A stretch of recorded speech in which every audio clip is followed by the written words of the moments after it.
അസ്സലാമു അലൈക്കും വറഹ്മത്തുള്ളാഹി വബറകാതുഹു.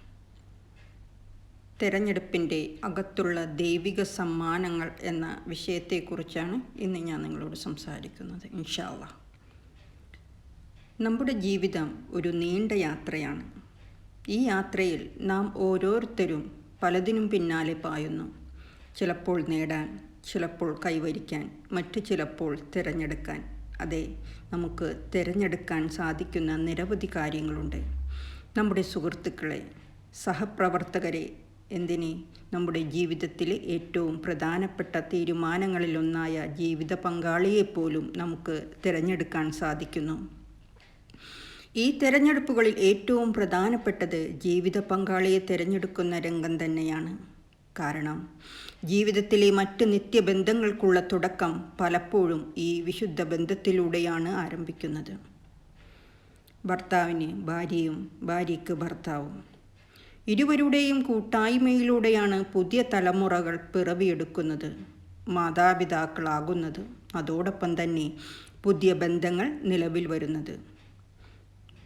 ഭാര്യാഭർത്തൃ ബന്ധത്തെക്കുറിച്ച് വിശുദ്ധ ഖുർആനിലെ അർ-റൂം 21-ാം വചനത്തിൽ അള്ളാഹു പറയുന്നു, നിങ്ങൾക്ക് സമാധാനപൂർവ്വം ഒത്തുചേരേണ്ടതിനായി നിങ്ങളിൽ നിന്ന് തന്നെ നിങ്ങൾക്ക് ഇണകളെ സൃഷ്ടിക്കുകയും നിങ്ങൾക്കിടയിൽ സ്നേഹവും കാരുണ്യവും ഉണ്ടാക്കുകയും ചെയ്തു എന്ന്. ഇതൊരു തിരഞ്ഞെടുപ്പിൻ്റെ കഥ മാത്രമല്ല. പിന്നീട് നമ്മുടെ ജീവിതത്തിൽ പിറവിയെടുക്കുന്ന ചില ബന്ധങ്ങളുണ്ട്. അവയെ നമ്മൾ തിരഞ്ഞെടുക്കുന്നില്ല. നമ്മുടെ മാതാപിതാക്കൾ, നമ്മുടെ സഹോദരങ്ങൾ, നമ്മുടെ മക്കൾ, ഇവരാരെയും നമ്മൾ തിരഞ്ഞെടുക്കുന്നില്ല. അവയെല്ലാം അള്ളാഹു നമുക്ക് നേരിട്ട് നൽകുന്ന സമ്മാനങ്ങളാണ്. നാം അവരെ തിരഞ്ഞെടുത്തില്ലെങ്കിലും അവർ നമ്മുടെ ജീവിതത്തിലെ ഏറ്റവും വലിയ നിക്ഷേപങ്ങളായി, അമൂല്യ സമ്പാദ്യങ്ങളായി മാറുന്നു. ഈ ബന്ധങ്ങൾ കേവലം സാമൂഹ്യ ഘടനയുടെ ഭാഗം മാത്രമല്ല, ഇവയിൽ ഓരോന്നിനും ആത്മീയമായ ഒരു പ്രസക്തിയുണ്ട്. മാതാപിതാക്കളുടെ അളവറ്റ ത്യാഗം, സഹോദരങ്ങളുടെ നിരുപാധിക സ്നേഹം, മക്കളുടെ നിഷ്കളങ്കമായ സന്തോഷം, ഇതെല്ലാം ഒരുമിച്ച് നമ്മുടെ ജീവിതത്തെ സമ്പന്നമാക്കുന്നു, നമ്മുടെ ഹൃദയങ്ങളെ പ്രകാശനമാക്കുന്നു.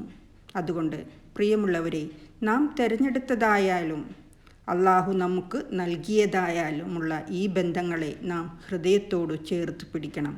അവയെ സംരക്ഷിക്കണം, ബഹുമാനിക്കണം, എല്ലായ്പ്പോഴും സ്നേഹത്തോടെയും കരുതലോടെയും ചേർത്ത് നിർത്തണം. കാരണം ഇവയെല്ലാം നമ്മെ സ്നേഹിച്ചവനായ അള്ളാഹുവിൻ്റെ വിലയേറിയ അനുഗ്രഹങ്ങളാണ്, നമ്മുടെ ജീവിതത്തിലെ യഥാർത്ഥ സൗഭാഗ്യങ്ങളാണ്.